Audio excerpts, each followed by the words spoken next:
Shabbat Shalom, está la congregación Beit Tefilá desde el sector Candelaria en Arecibo. Esta que le habla es la Roa y la doctora Maritza Rivera. Venimos con dos parashas en una. La parashá número 51, que es la parashá Nitzavim, y la parashá número 52, que es Vayelech. Y estas parashas se encuentran en el libro de Devarim, en el libro de Deuteronomio, capítulo 29, versículo 10 hasta el capítulo 31 y versículo 30, capítulo 31 y versículo 30. Y para un significado para Nitzavim es estáis de pie. Y Vayelech significa y él fue. ¿Qué vamos a encontrar en estos capítulos? La sección de Nitzavim, que es firmes, contiene algunos de los principios más fundamentales de la fe judía. La unión del pueblo yahudí. O sea que dice, todos ustedes se encuentran hoy firmes ante Elohim, su Elohim, los jefes de sus tribus, los ancianos, los oficiales, todos los hombres de Israel, los niños, las mujeres, el extraño que vive con ustedes, desde el leñador hasta el aguatero, aquel que riega el agua. La futura redención, Moshe advierte sobre el exilio y la desolación de la tierra que ocurrirá si el pueblo abandona las leyes divinas. Sin embargo, luego profetiza que al final retornarás hacia Elohim, aunque tus desterrados estén en el extremo del Shamayim, del cielo, también de allí te reunirá Yahweh y te traerá la tierra que tus padres poseyeron. La practicidad de la Torá. ¿Por qué este mandato que te prescribo hoy no está más allá de ti, ni está lejos? No está en el cielo, en el Shamayim, no está del otro lado del mar. Por el contrario, es muy cercano a ti, en tu boca, en tu corazón, para que lo lleves a la práctica. Habla sobre el libre albedrío. Dice, mira, pongo ante ti hoy la vida y lo bueno, la muerte y lo malo, y elegirás la vida. Y en la sección de Vayelech, cuando dice, y él fue, recuenta los eventos de los últimos días de la vida terrenal de Moshe.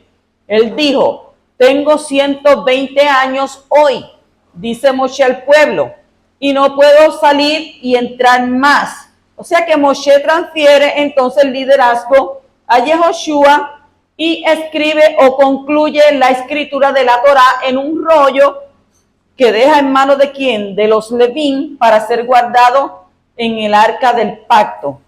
Hay un precepto y el precepto es Hakel. Hakel significa reunir.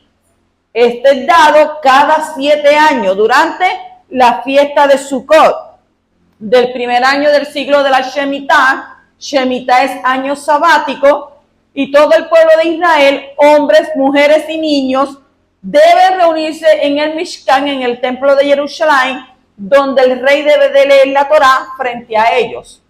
Vayelech concluye con la predicción de que el pueblo yahudí se va a apartar del pacto con Yahweh, causando entonces que Yahweh se oculte, pero también con la promesa de que las palabras de la Torá no serán olvidadas de las bocas de sus descendientes. Prácticamente un resumen de lo que hay en estos capítulos de Nitzavim y Vayelech. Entramos de lleno a la parashá en el capítulo 29, versículos 10 al 12, donde dice, vosotros todos estáis hoy delante del Creador, vuestro Elohim, vuestros príncipes de vuestras tribus, vuestros ancianos, vuestros alcaldes, todos los varones de Israel, vuestros niños, vuestras mujeres y tus extranjeros que habitan en medio de tu campamento, desde el que corta tu leña hasta el que saca tu agua, para que entres en el pacto del Creador, tu Elohim, y en su juramento que Yahweh tu Elohim concierta hoy contigo. Si nosotros nos ponemos a ver en estos versículos, dice, ¿por qué los niños vienen antes de las mujeres? Porque dijeron, ¿verdad? Los niños, las mujeres. ¿Por qué los niños vienen antes de las mujeres? En esta renovación del pacto de Sinaí en la llanura de Moab, no hubo relámpagos, no hubo temblores, no hubo voces fuertes. Por lo tanto, la decisión para entrar en este pacto fue más libre que en el Sinaí. Allí sentían una amenaza fuerte, pero aquí tenían que tomar una decisión por propia voluntad. O sea que la Torá hace aquí que una lista de los que tenían la responsabilidad de tomar la decisión para entrar en la renovación del pacto.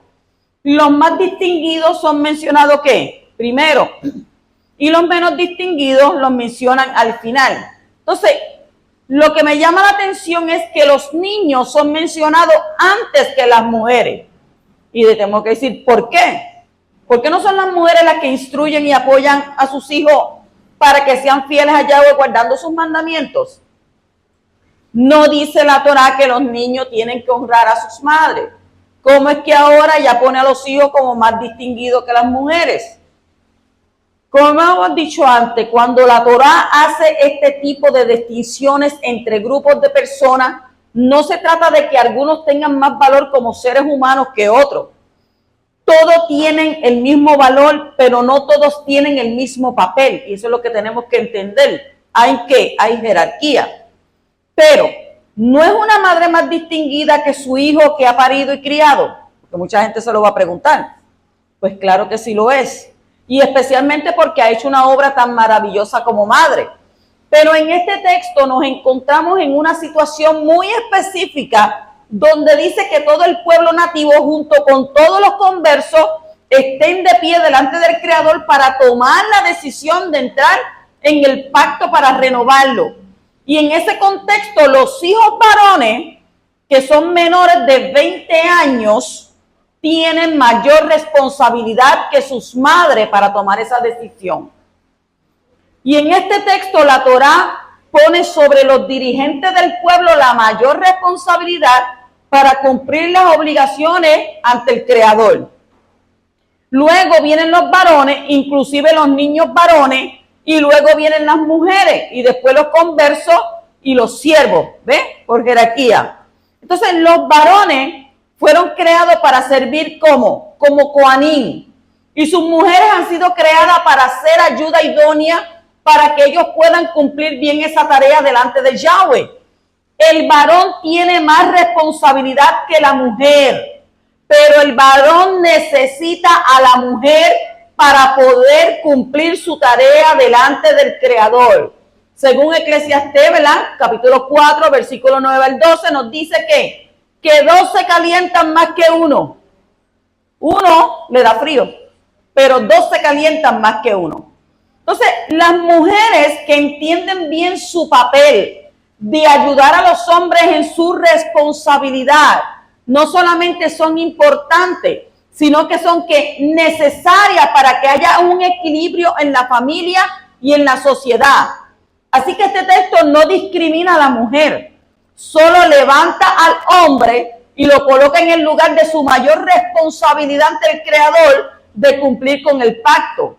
Así que cuando cada uno encuentra su lugar ante Yahweh, también encuentra la shalom, la paz en su alma. ¿Ve? Porque si nos vamos, ¿verdad? Está nuestro Abacadosh, está el Mashiach y luego viene ¿qué? El varón. Luego su mujer, sus hijos, ¿ve? Esto va por jerarquía. Continuamos en el capítulo 29 y versículo 14 y 15 y dice: y no hago solo con vosotros este pacto y este juramento, sino también con los que están hoy aquí con nosotros en la presencia del Creador, nuestro Elohim, y con los que no están hoy aquí con nosotros. ¿Puede nuestro Creador estar interesado en los que no están? Este texto dice que el pacto que fue hecho en las llanuras de Moab con la segunda generación que había salido de Egipto no era solamente para esa generación, sino también para los que iban a nacer después dentro del pacto, y también con aquellos gentiles que iban a entrar en el pacto por voluntad propia mediante la conversión. ¿Qué nos enseña esto? Esto nos enseña varias cosas. Primero, que el Creador está interesado en que este pacto continúe y sea mantenido por los descendientes de Israel. Pero ¿para qué sirve levantar una nación de Coanín para el mundo si las siguientes generaciones no van a seguir con ese llamado? Por eso es que recae sobre cada padre y sobre cada madre yahudí una responsabilidad grande para instruir a sus hijos a ser fieles al pacto. También aprendemos que este pacto no tiene que ser renovado en cada generación, como pasó en esta ocasión que hubo una renovación en las llanuras de Moab. del pacto que se había hecho en Sinaí, una generación que antes, una generación anterior. O sea, que el que nace por padres que están en este pacto, entran automáticamente en él. Y uno que nace como Yahudí ya está dentro de este pacto, lo cual implica unos privilegios grandísimos, pero al mismo tiempo una responsabilidad sumamente grande. Además podemos ver en este texto que el pacto sigue vigente para las futuras generaciones, lo cual implica que los mandamientos no van a pasar o no pasarán de moda. Si la gente piensa que los mandamientos pasaron de moda, están entonces bien desubicados. Cada mandamiento contiene una verdad y contiene un principio que es aplicable en cada generación cuando se reúnan las condiciones para que los mandamientos puedan ser cumplidos. Hay graves consecuencias para los que anulan alguno o varios de los mandamientos diciendo que no son para este tiempo, que ya han sido abolidos, que nosotros no tenemos que cumplir eso, que eso lo tiene que cumplir, eso fue allá en el Viejo Testamento. No, claro que no. Los 5 libros de Moshe son tan válidos hoy como cuando fueron escritos, y benditos los que los respetan y obedecen. Cuando el pacto renovado para el ministerio de los Coanín celestial fue establecido por medio de ¿quién? De la muerte de Yeshua. Y no solo se hizo con los que estaban presentes en el aposento alto, sino también con ¿quién? Con todos los que iban a entrar en ese pacto por la predicación de ellos, según Yohanan 17, 20 al 21. Entonces, Yahweh contaba contigo cuando estableció el pacto renovado en la sangre de Yeshua. ¿Cuántos dicen amén? Contaba contigo y contaba conmigo. Capítulo 29, versículo 16 al 17 dice: pues vosotros sabéis cómo habitamos en la tierra de Egipto y cómo pasamos en medio de las naciones por las cuales habéis pasado.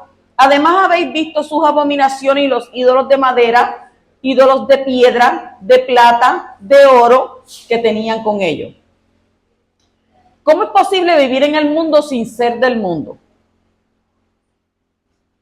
Hay un espíritu maligno que rige sobre el sistema del mundo actual.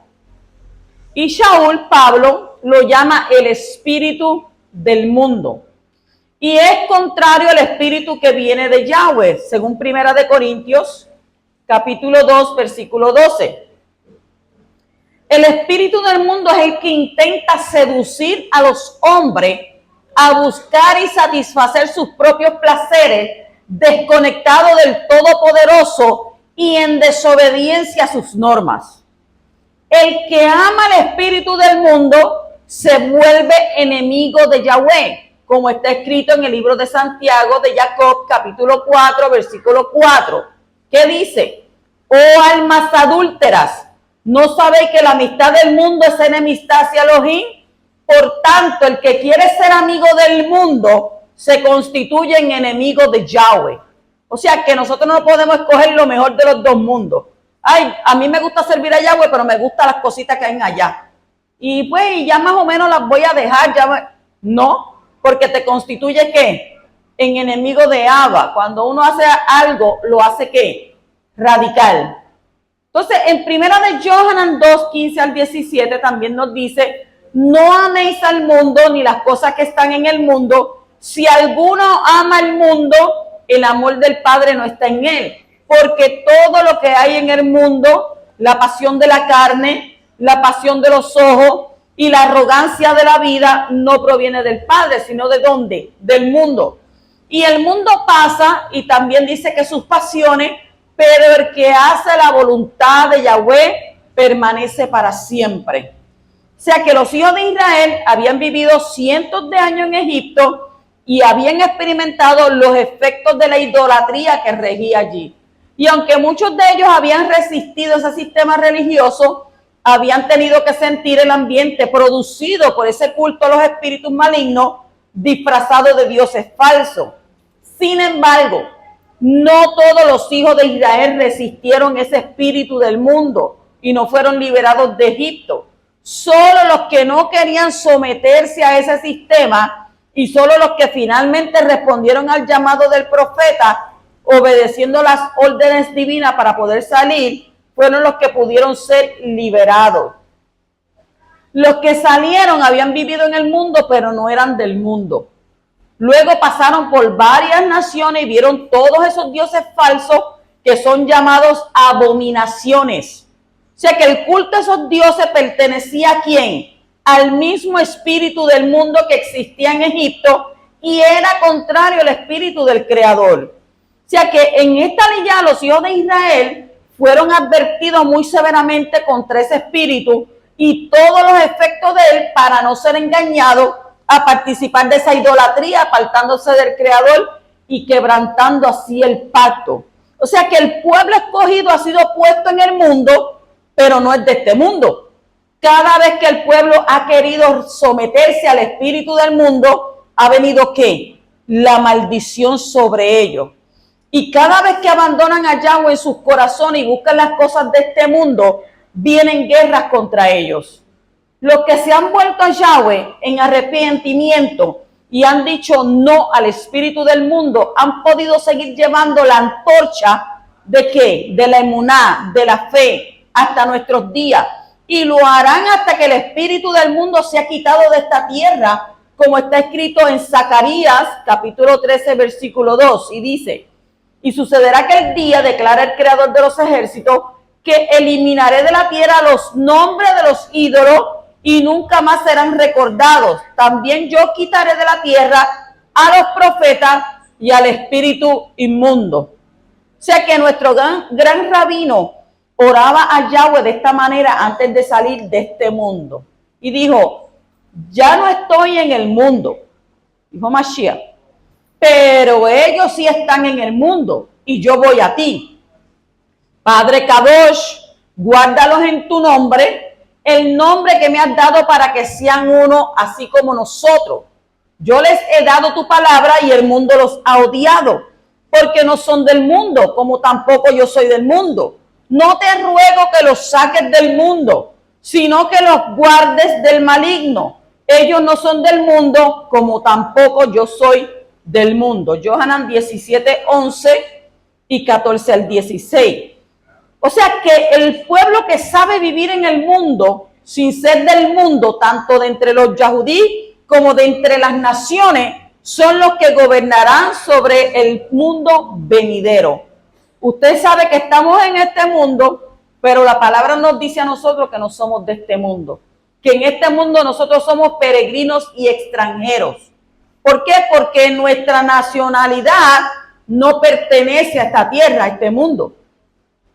Así que el que puede entender eso y el que se puede dar de cuenta, ¿verdad? Que todo está regido ¿por qué? Por espíritus inmundos, que lo único que el espíritu inmundo quiere que ¿qué? Separarte de lo que es Kadosh, separarte del poderoso, sacarte fuera. Pero dice que tú, el espíritu, discierne las cosas del espíritu y la carne discierne las cosas de la carne. Y tú como persona espiritual sabes lo que te conviene y sabes lo que no te conviene. Porque la Torah dice que todo te es lícito, todo. Porque hay gente, pero entonces si yo me meto ahí, yo no puedo hacer esto. No, la Torah no dice que tú no lo puedes hacer. La Torah te dice, todo te es lícito. Tú todo lo puedes hacer, pero te dice algo, pero no te conviene. Pero no todo te conviene. Todo te es lícito, pero más todo no te conviene. Así que sigamos, ¿verdad? Creyéndole al poderoso y luchando contra las fuerzas negativas. Capítulo 30 y versículo 1 al 3 dice: y sucederá que cuando todas estas cosas hayan venido sobre ti, la bendición y la maldición que he puesto delante de ti, y tú las recuerdes en todas las naciones a donde el Creador tu Elohim te haya desterrado, y vuelvas a Yahweh tu Elohim, tú y tus hijos, y le obedezca con todo tu corazón y con toda tu alma, conforme a todo lo que yo te ordeno hoy, e entonces el Creador tu Elohim te hará volver de tu cautividad y tendrá compasión de ti y te recogerá de nuevo de entre todos los pueblos a donde el poderoso tu Elohim te haya dispersado. ¿Alguien sabe cuál es el propósito de la maldición? ¿Cuál es el propósito de la maldición? La maldición viene sobre el transgresor, sobre el pecador, con varios propósitos. El primero es que Yahweh así muestra su justicia al condenar una conducta pecaminosa. Si él no hubiera castigado al pecador, no sería justo y mostraría que está tolerando el pecado, lo cual iría en contra del mismo. Otra razón por la que Yahweh deja caer la maldición sobre el pecador es que él tiene que cumplir su palabra. Como ha prometido el castigo, si el hombre le desobedece, tiene que ser también fiel a sus promesas. Si no hubiera castigado al hombre por su pecado, no sería fiel a su palabra. Y esto iría en contra del mismo. También vemos en este texto un propósito muy hermoso de las maldiciones. ¿Qué es lo que crea? ¿Crear qué? Arrepentimiento en el pecador. Aprendemos de este pasaje que la maldición puede producir una de las cosas más agradables para Yahweh que existen. O sea, un profundo deseo del hombre de volver a tener una relación íntima con su Padre Celestial. ¿Cómo lo hace? Al apartarse de él, vinieron todas las maldiciones y así el hombre se da cuenta de que no hay vida fuera del Creador. Y por eso es mejor volverse a él y vivir para él, amándole y cumpliendo sus mandamientos. La palabra hebrea para arrepentimiento es teshuvah. Teshuvah, cuya raíz significa volver, pero también significa hacer algo otra vez. O sea que al volverse al Creador en arrepentimiento, significa por lo tanto que uno también regresa a algo que uno tenía antes. Entonces, uno que ha nacido en una cultura pagana, lejana de Yahweh, y luego se arrepiente de su pecado y vuelve hacia el Creador, ¿encontrará a Yahweh por primera vez o ya ha estado en contacto con él? El significado de la palabra teshuvah nos enseña que todos los niños que son formados en el vientre de su madre han experimentado una íntima relación con su Creador. No importa si sus padres eran grandes pecadores y enemigos de Yahweh. En el momento de la concepción, el Creador sopla de su ruach, de su espíritu, y crea una vida nueva que está en contacto espiritual con él. Cuando ese niño va creciendo y peca por primera vez, entonces pierde ese contacto espiritual con su Padre Celestial. Y así tendrá que nacer de nuevo para tener esa intimidad espiritual con él otra vez. Tendrá que hacer teshuvah, vuelta a ¿qué? Vuelta a su amado Padre Celestial que le está esperando todo el tiempo. Así que no hay nada malo que no pueda ser utilizado para producir el bien.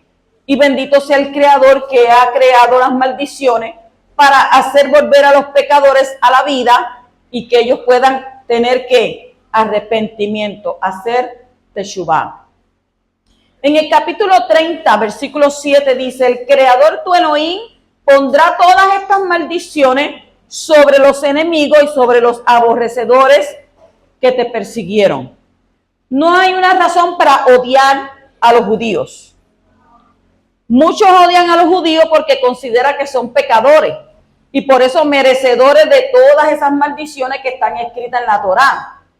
Es cierto que el pecado del pueblo sagrado ha traído maldiciones sobre ellos, pero esto no da derecho a nadie de entre las naciones ¿a qué? A despreciarlos y aborrecerlos.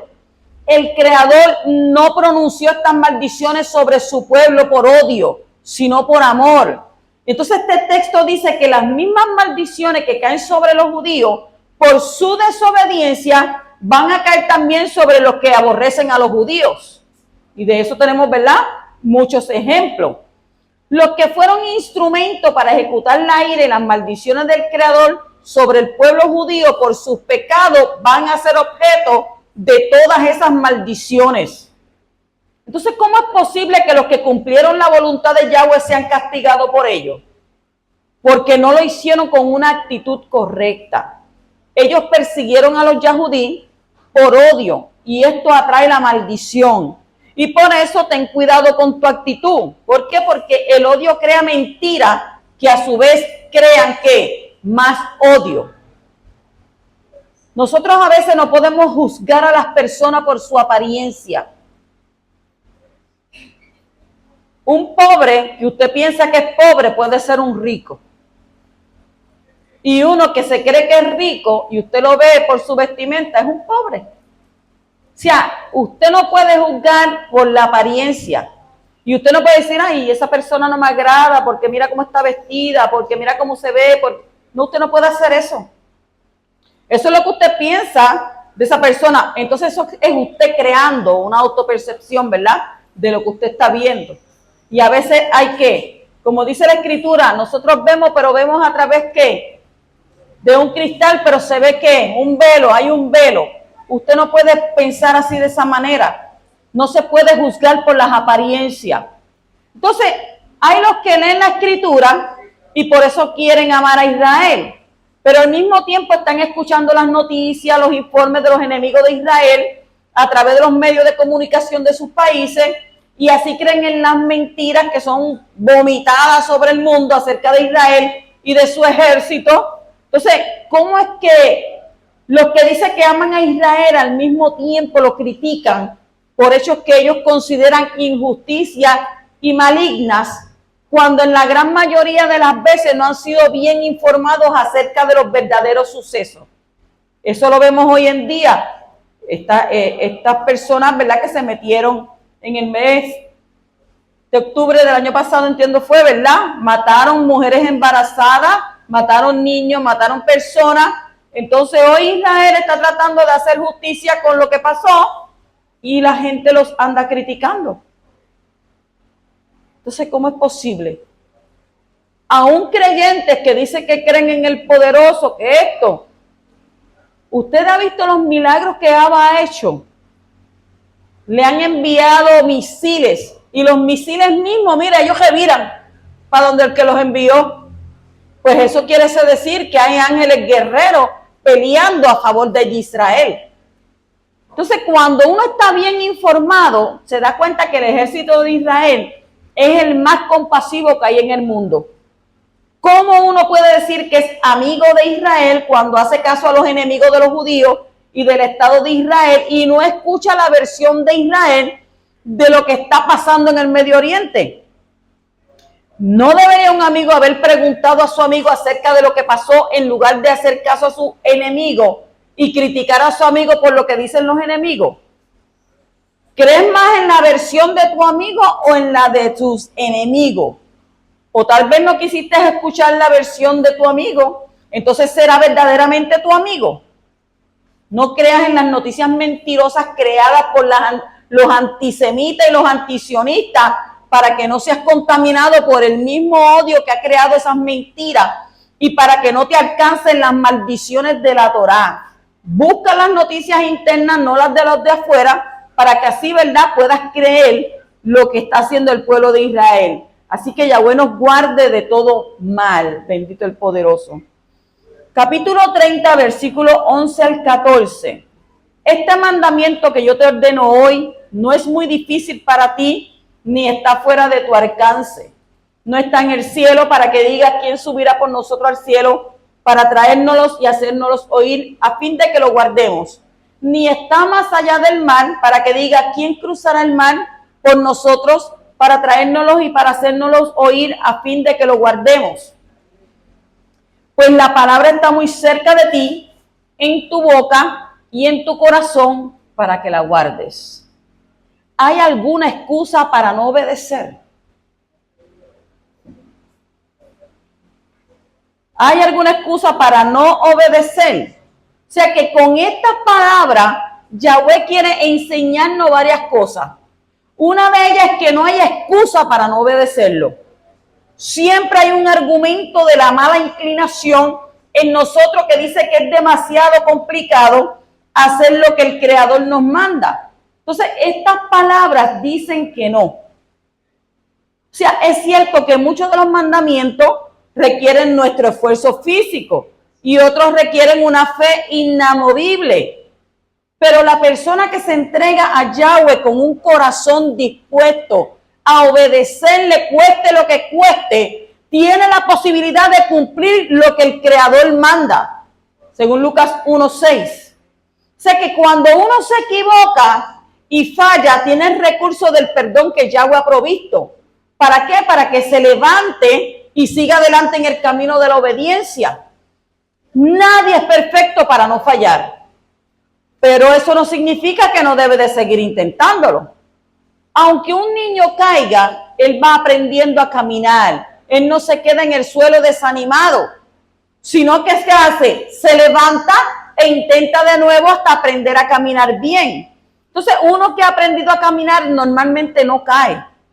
Y si cae, se levanta de nuevo recibiendo el perdón que el poderoso provee a todo el que confía en él. Por eso la Escritura dice 70 veces que. ¿Qué pasa con eso? Si tú caes, 7 veces cae el justo y Yahweh lo levanta. Y 70 veces tú debes perdonar. Pues entonces, tenemos que confiar en el poderoso. Y si tú caes, te tienes que levantar. No te puedes quedar en el suelo. Entonces, este texto también nos muestra una clave para poder cumplir el mandamiento. Primero hablar y luego poner las palabras en el corazón. O sea que pronunciar la Escritura con nuestra boca nos ayuda a ponerla en nuestros corazones. Y esto nos enseña que las mismas palabras de la Torá tienen un potencial para entrar en el corazón cuando las pronunciamos con nuestras bocas. Y cuando entran en el corazón son parte de nosotros y así se volverán uno con nuestra conducta. Y otra cosa que aprendemos es que la Torá no está en el cielo. Los rabinos encuentran aquí una base sólida para no utilizar la profecía a la hora de dictar las leyes prácticas, o sea, la halajá, sino que la lógica humana usando reglas de interpretación establecidas. La legislación judía solo está basada en la Torá, que fue entregada al hombre y ya no está en el cielo. O sea que en la Torá, con el apoyo del resto de la Escritura, se encuentran todas las herramientas necesarias para establecer una legislación correcta de manera sistemática, lógica y no por capricho ni por profecía. O sea, la profecía tiene su lugar, pero no sirve para dictar leyes ni para juzgar en los tribunales. La Torá no está en el cielo. ¿Fue dada a quién? A los jueces de Israel. Y este texto habla también de manera profética del Hijo del Hombre, que es la Torá viviente, Yahshua. Shaul, Pablo, cita este texto en Romanos capítulo 10, versículos 6 al 10, aplicándolo de manera personal al Mashiach. Pero lamentablemente la mayoría de las traducciones han puesto la palabra pero al inicio del versículo 6, creando así una contradicción entre lo que dice el versículo 5 y el versículo 6, como si la justicia de la Torá, de la cual escribe Moshe, fuera contraria a la justicia por la fe. Sin embargo, la cita que Shaul, Pablo, toma de Deuteronomio, de Devarim, muestra que él consideraba que Moshe hablaba de la justicia por fe en estos versículos. Entonces, ¿cómo Shaul podría basar su enseñanza en las palabras de la Torá para dar evidencia de que la justicia viene por fe?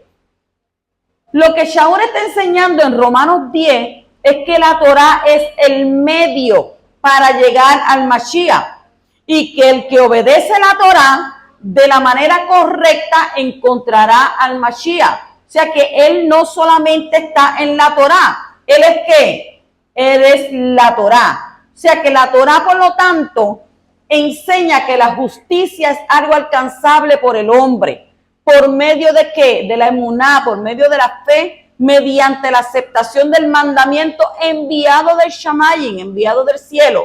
Primero, ¿qué? En forma escrita y más adelante en forma humana. O sea que acepta los mandamientos de la Torá con tu boca, con tu corazón, y acepta a Yahshua como la Torá viviente, confiésalo como tu Adón, sabiendo que fue resucitado de entre los muertos, y así vas a ser salvo y tendrás tu parte en el mundo venidero. Capítulo 30, versículo 19 dice, al Shamayim, al cielo, y a la tierra, a la Aretz, pongo hoy como testigo contra vosotros de que he puesto ante ti la vida y la muerte, la bendición y la maldición. Y te da un consejo. Escoge pues la vida para que vivas tú y tu descendencia. Aquí hacemos una pregunta. ¿Cómo se puede escoger la vida? Moshe puso delante del pueblo la vida y la muerte, la bendición y la maldición, y mostró cómo se obtiene vida y la bendición, cómo viene la muerte y la maldición. O sea que la obediencia da vida y bendición y la desobediencia da muerte y maldición. Ahora, la vida puede entenderse de varias maneras. Présteme su atención. Todos nacen mortales. O sea que todos saben que un día van a morir. Entonces, no hay nadie que no tenga que morir. Entonces, la vida que Moshe está presentando es, en primer lugar, una vida larga, pero con bendiciones. Y eso se recibe a través de ¿qué? A través de la obediencia a los mandamientos. Y de la misma manera el hombre recibe una muerte prematura y maldición a través de la desobediencia. Obviamente, todos los hombres tendrán que ser alcanzados por la muerte. Y esa es la consecuencia de su pecado nato y sus pecados cometidos. Pero de esta manera realmente no importa si el hombre escoge la vida y la bendición por medio de su obediencia, si al final tendrá que morir y ser alcanzado por la maldición. Si el hombre solo pudiera escoger solamente una vida más larga y bendecida antes de morir, entonces, ¿qué sentido tendría esta oferta? Si al final va a morir, entonces, ¿para qué sirve escoger la vida? Esto nos enseña que en estas palabras hay una alusión también a la vida eterna que el Creador dará después de la resurrección de los muertos. Aunque todos tengan que morir por el pecado, todos tendrán que ser resucitados para ser juzgados, vivos y muertos. Entonces se decidirá sobre cada uno si va a tener una vida eterna o va a tener una muerte eterna. En la resurrección, la vida eterna y la muerte eterna dependen de si el hombre ha aceptado o rechazado la Torá. O sea, no se trata en primer lugar de haber cumplido los mandamientos, sino de la actitud hacia nuestro Creador y sus mandamientos. Porque sabes que tiene que cumplir un mandamiento. Ay, sí, yo tengo que cumplir este mandamiento. No, es como tú lo quieres cumplir, es tu actitud. Entonces, nadie puede comprarse la vida eterna por medio de méritos. La vida eterna no es una recompensa por haber sido suficientemente bueno. Y Yeshua mismo dijo, bueno no hay ni uno, más que mi Padre que está en los Shamayim. O sea que esa idea es un camino equivocado y no llega a la vida eterna después de la resurrección. La Torá y el resto de las escrituras, y especialmente los escritos de los emisarios, unos dirían el Nuevo Testamento, el Brit Hadasha, Pacto Renovado, de nuestro gran rabino Yeshua, enseñan que la vida eterna es un resultado de la Hanán, de la gracia del Creador, que es dada a los que creen en el sentido de ¿qué? De ser fieles y confiar. O sea que el que obedece porque ama y desea ser fiel a Yahweh y se arrepiente de las veces que le ha fallado y confía en la bondad y el perdón del Creador que es dado mediante la muerte expiatoria de Yeshua, ese va a recibir la vida eterna. Entonces, no hay ninguna contradicción entre las palabras de nuestro maestro Yeshua y las de Moshe Rabenu. Cuando Yeshua habla de creer en él para tener vida eterna, se trata de creer en su interpretación de la Torá de Moshe y el resto de las escrituras. Es decir, se trata de creer en lo que dice, en su palabra, en su enseñanza. Y lo que él dice no contradice a Moshe de ninguna manera. ¿Por qué? Porque él dijo, el mismo que habló por boca de Moshe, habló por boca de Yeshua. Además, Yeshua mismo es la revelación de la vida del Creador. Él es la vida, como está escrito en Primera de Yohanan, capítulo 1, versículo 1 al 2, que dice, lo que existía desde el principio, lo que hemos oído, lo que hemos visto con nuestros ojos, lo que hemos contemplado y lo que han palpado nuestras manos acerca del verbo de vida. O sea, la vida fue manifestada y nosotros la hemos visto y damos testimonio y os anunciamos la vida eterna, la cual estaba con el Padre y se nos manifestó. También en Johanán 5, 24 al 26 nos dice, en verdad os digo, el que oye mi palabra y cree al que me envió, tiene vida eterna y no viene a condenación, sino que ha pasado de muerte a vida. Y en verdad os digo que viene la hora y ahora es cuando los muertos oirán la voz del Hijo de Elohim y los que oigan vivirán, porque así como el Padre tiene vida en sí mismo, así también le dio al Hijo el tener vida en sí mismo. O sea que escoge mejor la fidelidad a la Torah de Moshe y a la Torah viviente que Yeshua HaMashiach, y entonces tendrás vida eterna. Continuamos en el capítulo 31, versículo 3, donde dice, Yehoshua, Josué es el que pasará delante de ti, tal como el Creador ha dicho. ¿Cómo sabemos que el Mashiach tendrá que venir 2 veces? La Torah nos habla mucho del Mashiach. El concepto de un Mashiach rey vino a ser revelado más tarde, especialmente en el tiempo del rey David. Aumentó la revelación sobre un Mashiach gobernante sobre las 12 tribus de Israel y el mundo entero. Sin embargo, el concepto Mashiach, que es ungido, y en su forma definida, Ha-Mashiach, el ungido, no aparece por primera vez en relación a la realeza, sino en relación con un, ¿qué? Diríamos sacerdocio, Kohanim. La expresión Ha-Mashiach aparece 3 veces en el libro de Levíticos, capítulo 4, donde habla del Cohen ungido que ofrece el sacrificio por el pecado. Y esa es la primera revelación que la Torah hace del Mashiach, en relación con el sacerdocio, la Keuná, y el sacrificio por el pecado. Sin embargo, el concepto del Mashiach que ha predominado el pensamiento yahudí a lo largo de la historia es el concepto de un Mashiach rey. Atiéndame para que usted pueda entender esto. La palabra rey en hebreo es melech, melech, y empieza con la misma letra que Mashiach. ¿Ven? La letra men. Por lo tanto, cuando se habla del Mashiach entre los yahudí, en primer lugar se entiende como el rey. Y por esa razón podemos decir que Yeshua todavía no es el Mashiach, rey, porque hasta ahora solo ha estado ejerciendo su función como sumo Cohen. ¿En dónde? ¿En dónde está él ahora? En el Shamaim. Él está sentado a la diestra del Padre. Está intercediendo por nosotros. Por tanto, él todavía no ha venido esta segunda vez.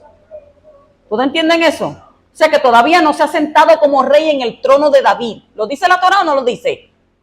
No se ha sentado todavía en el trono de David, su padre, gobernando sobre las 12 tribus de Israel.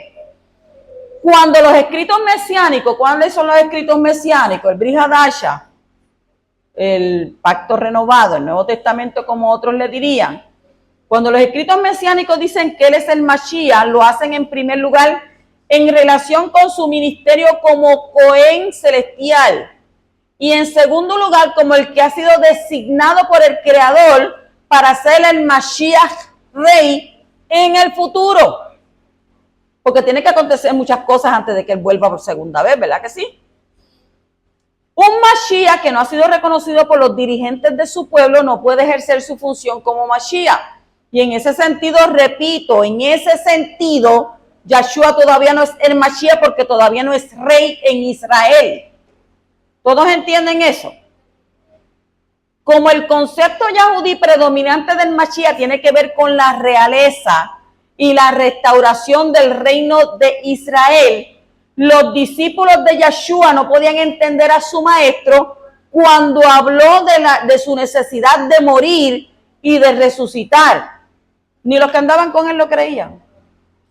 ¿Por qué? Porque no esperaban a un Mashiach sufriente que tenía que cumplir el papel de un Cohen para sacrificarse a sí mismo como ofrenda por el pecado, sino que ellos estaban esperando que un Mashiach que triunfante, que podía establecer el reino a Israel y cumplir las promesas dadas al rey David y los demás profetas. O sea que los discípulos del maestro reflejaban el pensamiento judío general y solo se espera un Mashiach rey semejante a David y Salomón, pero de carácter universal y eterno. La revelación de un Mashiach sufriente que se entrega como sacrificio por su pueblo no es muy desarrollado entre los rabinos y la mayoría de ellos rechazan tal concepto. Sin embargo, hay varios documentos antiguos rabínicos que hablan de esto, pero esta revelación ha estado escondida de la mayoría de los rabinos hasta hoy. Por eso Yeshua dijo cuando vino, a los míos vino y ¿qué pasó? Y no lo reconocieron. Entonces, este secreto del Creador solo ha sido revelado a unos pocos yahudí, entre ellos rabinos, pero a muchísimos gentiles. Entonces, Yahweh tiene un propósito, o su propósito con esto, pero ahora no es el momento, ¿verdad?, para hablar de eso. Vamos a destacar el hecho de que la Torá da varios testimonios de forma alegórica del hecho de que el Mashiach tiene que venir 2 veces. Y este texto es la tercera evidencia de la segunda venida del Mashiach. 3 personas constituyen prototipos proféticos del Mashiach venidero. ¿Quién es? Yosef, Moshe y Yehoshua. Todos estos tuvieron que venir 2 veces para cumplir su misión. Y usted dirá, ¿pero cómo va a ser? La primera vez que Yosef se encontró con sus hermanos en Egipto, no le reconocieron. ¿O le conocieron? No le reconocieron. Los gentiles le habían reconocido como su salvador y él también estaba sustentando a los hijos de Israel, sus hermanos, pero ellos no lo sabían. O sea que en el primer encuentro no le reconocieron como su hermano. Tenía que haber otro encuentro y en el segundo encuentro Yosef fue que se dio a conocer por su verdadero nombre y así los ojos de los hijos de la circuncisión fueron abiertos y así será de nuevo. Moshe salió del palacio del faraón y vino a sus hermanos esclavos para liberarlos de la esclavitud. Pero la primera vez, ¿qué pasó con él? Fue rechazado por ellos y tuvo que huir de Egipto. Entonces, solo la segunda vez, cuando vino los ancianos de Israel, fue que le recibieron como el enviado del Creador para su liberación de la esclavitud. O sea que Moshe también vino ¿cuántas veces? 2 veces. Y la segunda vez fue aceptado por el pueblo de la circuncisión. Yehoshua fue enviado por primera vez a la tierra prometida como espía. ¿Se acuerdan de la historia de los espías? Al regresar al pueblo, no hicieron caso a sus palabras. ¿Y qué ellos hicieron? Querían apedrearle. Tuvo que haber otra oportunidad cuando Yehoshua finalmente introduce el pueblo a la tierra y esa era su segunda visita a la tierra prometida. O sea que este es otro testimonio de la Torá de que el Mashiach tiene que venir ¿cuántas veces? 2 veces a su pueblo y a su tierra. O sea, él vino primero como un Mashiach que sufriente, que era, por eso era que los discípulos no le creían, porque ellos estaban esperando un Mashiach universal que iba a gobernar. Pero él vino como un Mashiach sufriente. No dijo, en 3 días yo derrumbo ese templo y en 3 días lo construyo. Ahí dijeron, se nos fue.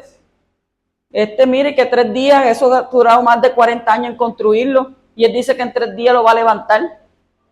Pero Yeshua estaba hablando de ¿qué? De su propio cuerpo, ¿verdad? Que al tercer día él iba a ser ¿qué? Resucitado. O sea que vino como siervo sufriente, pero en esta próxima vez cuando él venga, va a venir como Mashiach ¿qué? Triunfante, como rey. Para sentarse ¿en dónde? En el trono de David. Así que bendito sea el Creador por revelarnos sus secretos.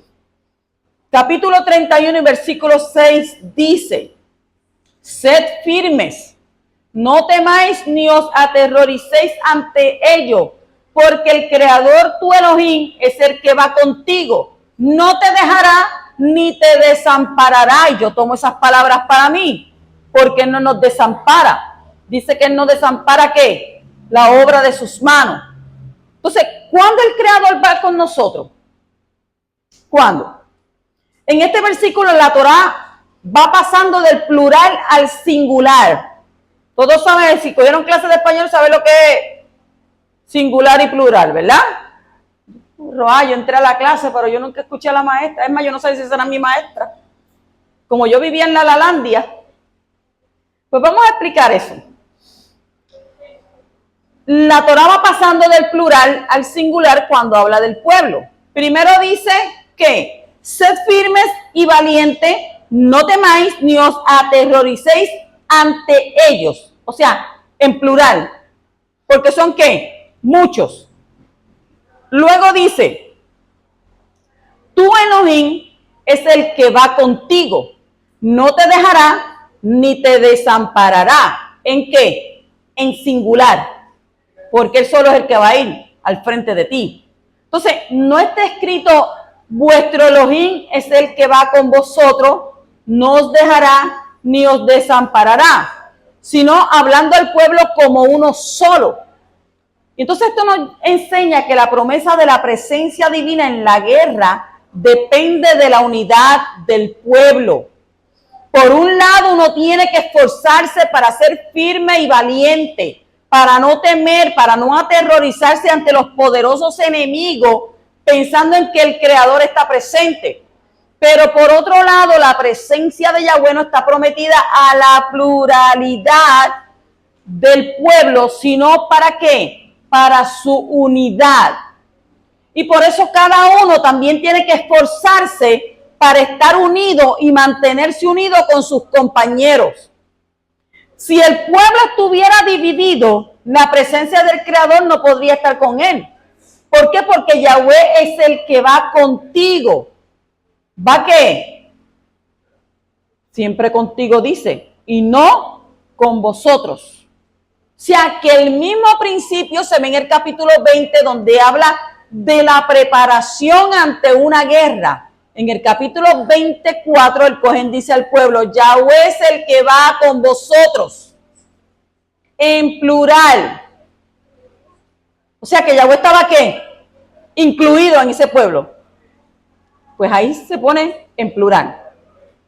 Pero luego los oficiales tendrán que sacar del ejército a los que han edificado una casa, plantado una viña, desposado con una mujer y los que tienen temor. De esa manera se limpia el pueblo de guerra de todo elemento divisorio. Y luego en el versículo 10, el Creador habla con el pueblo en términos de ¿qué? De unidad. Cuando te acerques a una ciudad para pelear contra ella. Sé que la unidad en el pueblo hace una tremenda fuerza y es una condición para que Yahweh pueda ir con ellos y no dejarlo. Entonces, cuando estamos en una batalla espiritual, con presiones por todos los lados, es muy fácil empezar a pensar y hablar mal de los hermanos, olvidándonos que la Escritura dice que nuestra lucha no es contra sangre y carne. Entonces, esa es la mejor táctica del enemigo de nuestras almas. Él sabe que si empezamos a pelearnos entre nosotros, la presencia de Yahweh se va a apartar, entonces no vamos a poder vencer en la lucha, porque un pueblo dividido no puede ganar. Así que cuídate mucho cuando estás bajo presión espiritual de volverte contra tus queridos e incluso contra ti mismo. No critiques a nadie ni a ti mismo, porque mira que la gente se critica. Ay, Yahweh me hizo tan fea, Yahweh me hizo así, Yahweh me hizo aquello. No, Yahweh te hizo bien, te hizo lindo. A su imagen y su semejanza. Tú estás diciendo que eres feo. Porque si te hizo a su imagen y semejanza, entonces esfuérzate para mantener la unidad del espíritu con el vínculo de la paz, de la shalom. La Escritura dice, busca la paz y síguela. Entonces no te fijes en las cosas que molestan. Levanta tus ojos, fíjate en la meta común y no te dejes engañar con emociones de acusación o de desánimo. Toma la decisión en tu corazón que vas a seguir amando y mostrando amor a los cercanos a pesar de las diferencias, y así vendrá el esplendor y va a venir el ruaj del Creador sobre el colectivo para el triunfo en el mundo espiritual. Usted sabe que el mundo espiritual está unido. Están por jerarquía, lo dice la Escritura, ¿verdad? Es que yo no leo mucho la Escritura, Roa. Pues comienza a leerla.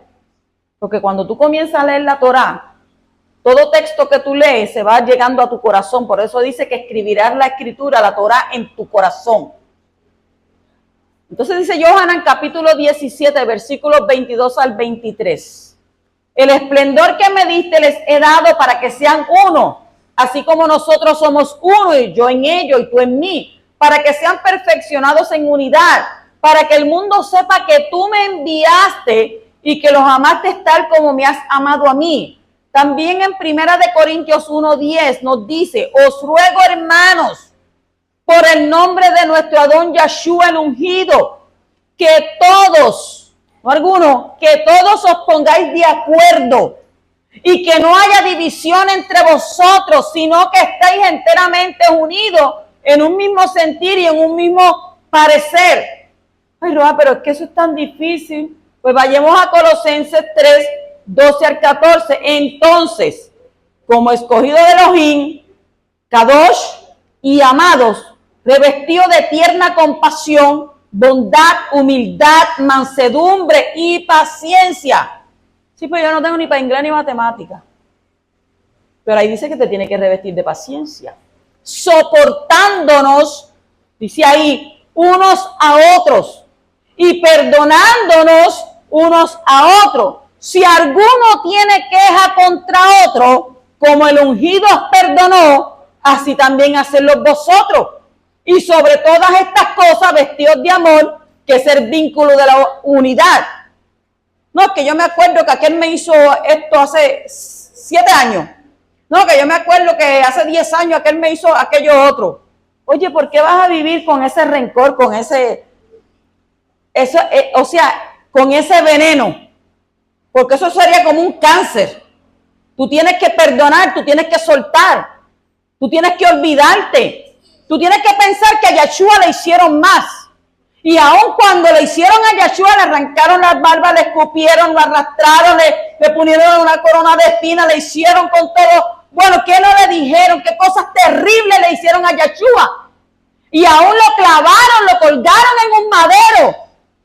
Y aún estando él en el madero, que él dijo, Padre, perdónalos porque no saben lo que hacen. Y usted va a decir, no, pero yo no soy Yahshua. Claro que tú no eres Yahshua. Pero Yahshua vino en carne para demostrarte a ti que las cosas que él hizo, tú también las puedes hacer. Porque su palabra lo dice. Lo que yo he hecho y lo que yo hago, ustedes también lo pueden hacer. O sea, que entonces tenemos que olvidar las cosas pasadas, porque la Escritura dice que lo que pasó no lo traigamos a memoria, sino que vivamos una vida ¿qué? Una vida de humildad, de bondad, de compasión, una vida de mansedumbre, una vida de shalom. O te vas a llevar a la tumba el rencor, la ira y el coraje. Si no, tenemos que entonces imponerte las manos, orar por ti y sacar eso afuera en el nombre de Yahshua, porque eso no puede pertenecer ni estar en ningún corazón que dice que ama a Yahweh sobre todas las cosas. Porque el tal entonces está mintiendo, dice la Torá. Tenemos que ¿qué? No, bro, pero es que yo, ¿verdad? Se me hace difícil. Pero es que tú tienes que obedecer la Escritura. El primer mandamiento, ama a Yahweh sobre todas las cosas, con toda tu alma, con todo tu ser, con toda tu fuerza, con todos tus recursos, con todo lo que tú tienes. ¿Y qué es lo segundo que te dice? Ama a tu prójimo como a ti mismo. Ahí es que no encajamos. Si tú no amas a tu prójimo y no lo perdonas, como dice aquí la Torá, perdonándonos unos a otros, entonces el Ruach del Mashiach no puede estar en ti. No me digas que está sobre ti porque no puede estar. Porque dice que como el ungido os perdonó, así también hacedlo vosotros. ¿Por qué? Y sobre todas estas cosas, vestidos de amor, que es el vínculo de la unidad. Si no estamos unidos, no podemos pelear contra las fuerzas negativas. No podemos pelear contra el mundo espiritual. Porque el mundo espiritual está bien unido. Tiene su jerarquía.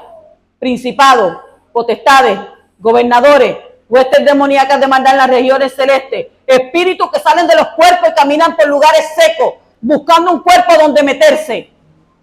Entonces, si tú tienes tu corazón abierto al odio, al rencor, a la ira, a esto, aquello, Tiene una casa barrida para él meterse ahí. Espérate que ese lugar me pertenece. Así que vistámonos de amor y sigamos el vínculo de la unidad. Continuamos en el capítulo 31, versículos 7 al 9. Dice, entonces llamó Moshe a Yehoshua y le dijo en presencia de todo Israel. ¿Qué le dijo? Sé firme y valiente, porque tú entrarás con este pueblo en la tierra que el Creador ha jurado a sus padres que les daría y se las dará en heredad. El Creador irá delante de ti, Él estará contigo, no te dejará ni te desamparará, no temas ni te acobardes. Y escribió Moshe esta Torá y la dio a los Coanín, hijos de Leví, que llevaba el arca del pacto del Creador, y a todos los ancianos de Israel. ¿Puede convivir la Torá y Yahoshua? El nombre Yahshua es la forma abreviada del nombre Yehoshua, Yahoshua. Y este nombre nuevo que Moshe Rabeno puso sobre Osha bin Nun por el espíritu profético nos muestra cuál es el nombre del Mashiach venidero. Su nombre es Yahoshua y Yahshua. O sea que Yahoshua bin Nun, Josué, podemos ver muchas indicaciones proféticas de forma alegórica acerca del Mashiach venidero. Por lo tanto, este texto nos enseña que el Mashiach será el que finalmente hará que todo el pueblo de Israel sea reunido e introducido en la tierra prometida. Y al mismo tiempo vemos que Moshe escribió la Torá y se la entregó ¿a quién? A los Coanín. En otros, ¿verdad? Dirían sacerdotes, a los Coanín. Y todos los ancianos dirigentes de Israel, ¿para qué? Para que le introdujeran en la tierra. O sea que estos dos, Yahoshua y la Torá, eran las dos cosas que Moshe entregó al pueblo para que finalmente pudieran heredar la promesa divina. Una cosa no excluye la otra. O sea que sin Yahoshua no hubieran podido entrar en la tierra, y sin la Torá no hubieran tenido ¿qué? No hubieran habido normas en la tierra. La gente viviría al garete. O sea que esto nos enseña que el verdadero Mashiach no puede rechazar la Torá ni cambiarla, sino sostenerla e implantarla en la tierra prometida. Por eso cuando él vino en la primera, él dijo, yo no vine a abolir, yo vine a cumplir, yo vine a preñarla, yo vine a darle cumplimiento a esta Torá. Y él mismo dijo, de mí habló Moshe. O sea que así que cuando venga el verdadero, ¿verdad? Venga el Mashiach otra vez de nuevo, todas las 12 tribus serán reunidas en la tierra de sus padres. El culto o el servicio en el Mishkan será restablecido. El reino será levantado en Israel. El Mashiach se sentará en el trono de su padre David para gobernar con la Torá sobre todo Israel y sobre el mundo entero. Entonces habrá paz y justicia en toda la tierra. O sea que Moshe y el Cordero saben cantar muy bien juntos, como está escrito en Revelación capítulo 15, versículo 3. Dice, cantaban el cántico de Moshe, siervo de Elohim, y el cántico del Cordero, diciendo, grande y maravillosa son tus obras, oh Adón Elohim Todopoderoso. Justos y verdaderos son tus caminos, oh Rey de las naciones. Yahoshua y la Torá van ¿qué? Juntos. Capítulo 31, versículos 12 al 13, dice, congrega el pueblo, hombres, mujeres y niños. Miren este texto, hombres, mujeres y niños, y al forastero que está en tu ciudad, para que escuchen, aprendan a temer a Yahweh tu Elohim, y cuiden de observar todas las palabras de esta Torá. Y sus hijos que no la conocen, la oirán y aprenderán a temer a Yahweh vuestro Elohim, mientras viváis en la tierra donde vosotros vais, cruzando al otro lado del Jordán para poseerla. ¿Por qué vienen las mujeres antes de los niños? Y si usted ha estado pendiente a lo que yo he estado hablando, usted vio que primero, ¿verdad? Una vez cada 7 años, en el año sabático, durante la fiesta de las cabañas, todos tenían que reunirse en el lugar donde estaba el Mishkan, el templo, y escuchar la lectura de la Torá. La Torá menciona una lista de las personas que tenían que estar presentes, y en esta ocasión vemos que las mujeres son mencionadas antes de los niños. No como en el capítulo 29, versículo 11, donde los niños son colocados antes que ¿qué? Antes que las mujeres. Porque usted dice, Dios, pero primero dijo que eran los niños, ahora dice las mujeres. No. ¿Qué nos enseña esto? Que cuando se trata de la lectura de la Torá, las madres tienen preferencia sobre los hijos, puesto que ellas tienen que saber bien lo que tienen que hacer en el hogar y también tienen que enseñar a sus hijos a ser obedientes a los mandamientos. O sea que es bueno que las madres, que las mujeres estudien la Torá, no se lo pueden dejar solamente que a los hombres. Y este texto menciona 4 propósitos para que esta lectura cada 7º año. O sea que, una es para quién, una es para los hombres, otra es para las mujeres, otra es para los niños y otra es para los conversos que escuchen, aprendan a temer al Creador y cuiden de observar la Torá. ¿Para qué? Para que sus hijos que no conocen la Torá también oigan y aprendan a temer a Yahweh. O sea, qué importante es leer las escrituras ante los hijos. Hoy en día, en muchísimos hogares, podemos decir, y con mucha gente que yo hablo, dice que sus hijos, sus jóvenes, no conocen ni quieren saber de Abba. ¿Por qué? Porque la tecnología le ha ganado el camino. Entonces, un niño desde pequeño comienza a llorar y lo que necesita es atención, y la madre, ¿qué hace? Le va y le planta, ¿qué? Una tablet para que se calle. Toma esa tablet, cállate la boca, déjame tranquilo, yo estoy haciendo cosas. Entonces, ¿por qué no le pones una tablet con las cosas de Abba? Y ellos comienzan a ver muñequitos, y comienzan a ver esto, y comienzan a ver aquello, y van creciendo, y se ponen adolescentes, y según adolescentes quieren ver series, quieren ver esto, quieren ver lo otro, pero en ninguna de esas cosas pinta Abba. O sea que Abba le dio a la mujer, le dio a las madres, ¿el qué? El que cuidaran de observar la Torá y se la enseñara a sus hijos. Ay, que ellos no se quieren sentar conmigo, ay, es que ellos dicen que no les gusta. ¿Quién manda? ¿Quién es el adulto? ¿Los hijos o usted? Fíjense que las cosas de hoy en día no son como las de antes.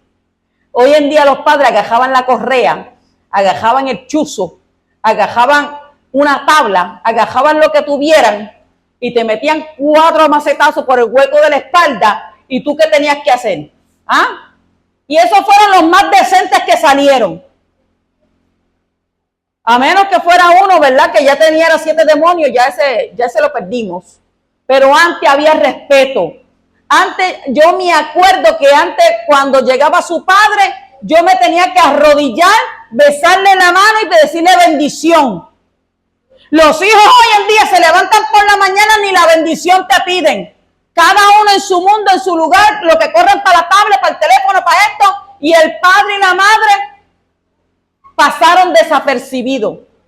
¿Sabe cuándo se vienen a dar de cuenta? Cuando el padre o la madre se muere.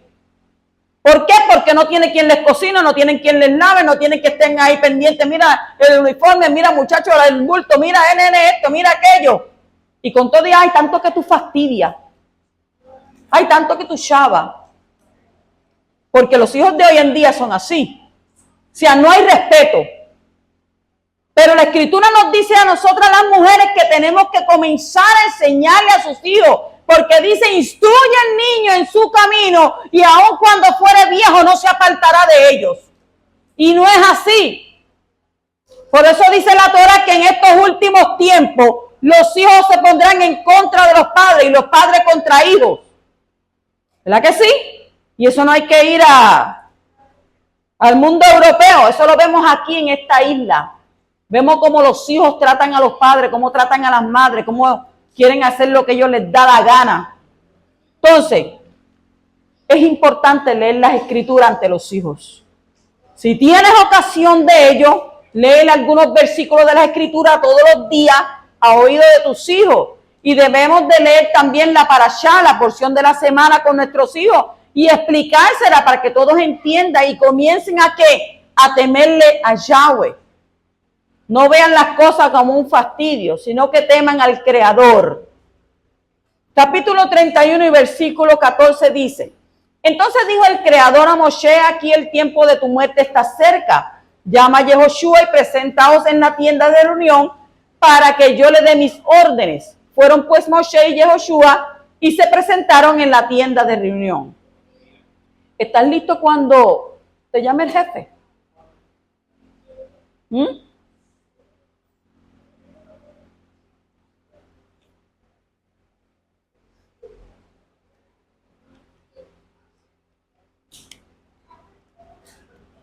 ¿Quién es el jefe?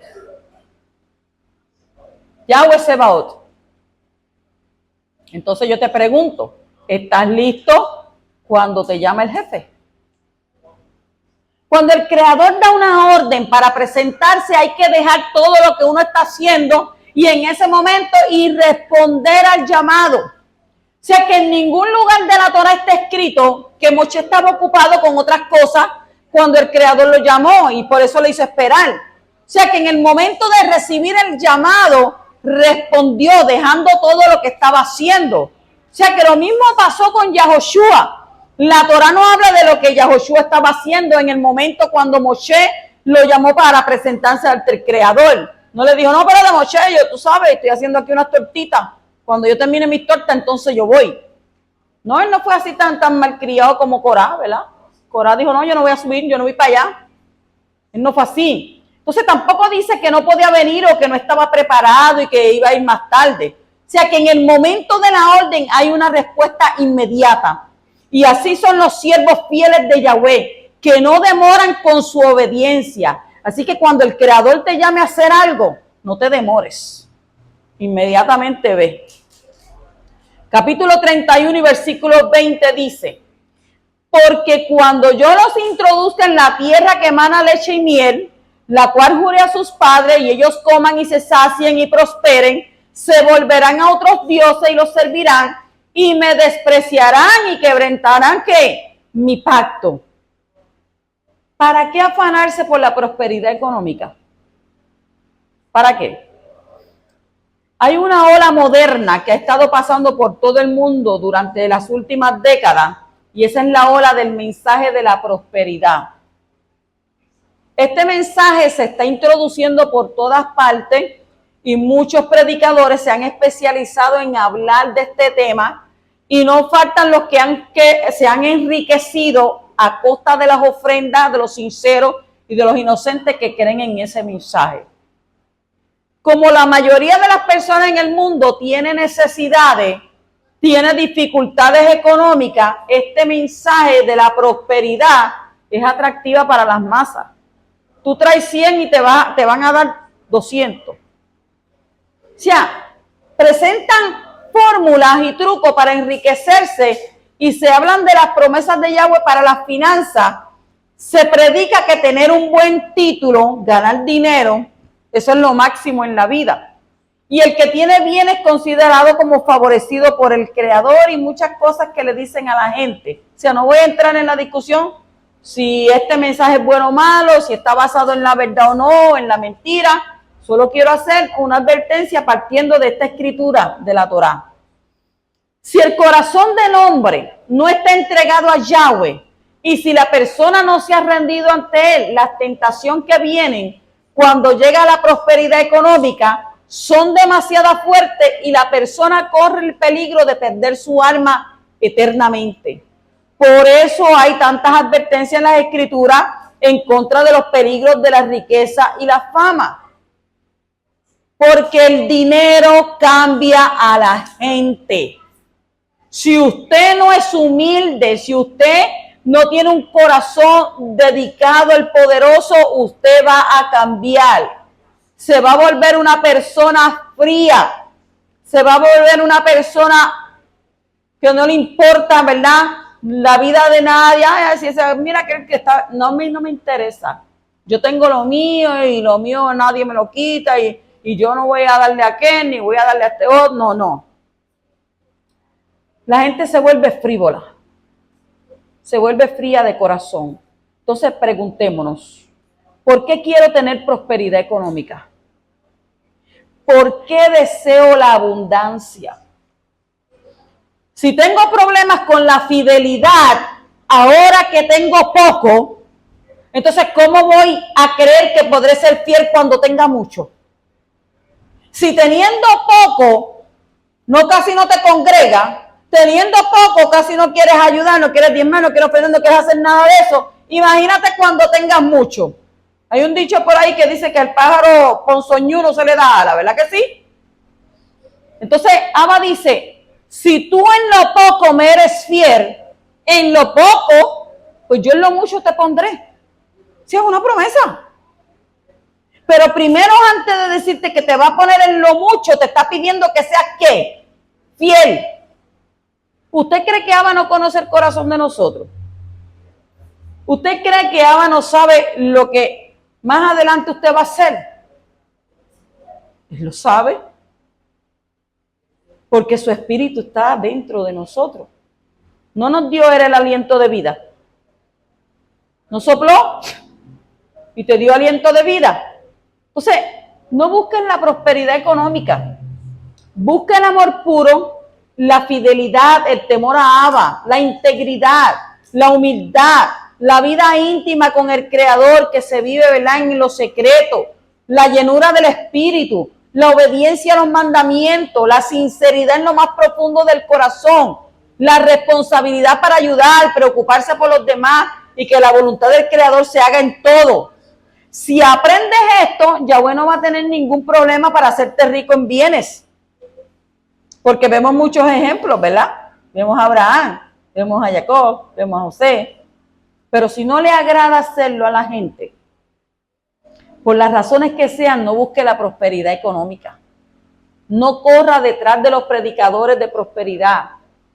Porque pasan el celular y tú vas a ver que vas a ser rico. ¿Qué? Espérate. O sea que la gran mayoría de ellos están interesados en ser populares y aprovecharse de tu dinero. ¿Qué tenemos que hacer? Buscar el reino del Todopoderoso y su justicia y entender que todos los demás van a venir, ¿qué? Por añadidura. Todas las demás cosas van a ser añadidas. Entonces, la gente dice, no, pues yo voy a jugar la loto porque así yo me voy a ganar. ¿Usted sabe cuántas personas tienen ese mismo pensamiento que usted? Voy a jugar la loto, voy a jugar el Powerball. ¿Usted sabe cuántos miles, millones de personas juegan eso? La Escritura dice que la suerte es echada en el regazo, más de Yahweh Elohim en la decisión de ella. Lo dice en el libro de Proverbios. Pero Abba Kadosh dice que con el espíritu del mundo tiene enemistad con él. Y por ahí dicen que el que juega por necesidad pierde por obligación. Entonces, si tú tenías $20 y quizás con esos $20 tenías la necesidad de echar gasolina, de comprar algo, ay no, yo voy a probar mi suerte. Entonces te quedas sin los $20 y mirando para el lado. Porque la gente no se da de cuenta que el control lo tiene Abba Kadosh. Yahweh es el que tiene el control de todo. Absolutamente todo. Que una hoja no se mueve si Él no lo permite. Así es nuestro Abba Kadosh. Así que tenemos que buscar a nuestro Abba y Él se encargará de darnos esas añadiduras que usted necesita. Porque dice su palabra que Él no deja justo desamparado, ni su simiente que mendigue pan. Pero si usted quiere tener 2 millones, 3 millones, 4 millones, es con 100 pesos y imagínese cómo nos ponemos, imagínate con 4 millones. 31:27, capítulo 31 y versículo 27. Porque conozco vuestra rebelión y vuestra obstinación. He aquí estando yo hoy todavía vivo con vosotros. Habéis sido rebeldes contra el Creador. Cuánto malo seréis después de mi muerte. Moshe sabía lo que iba a pasar.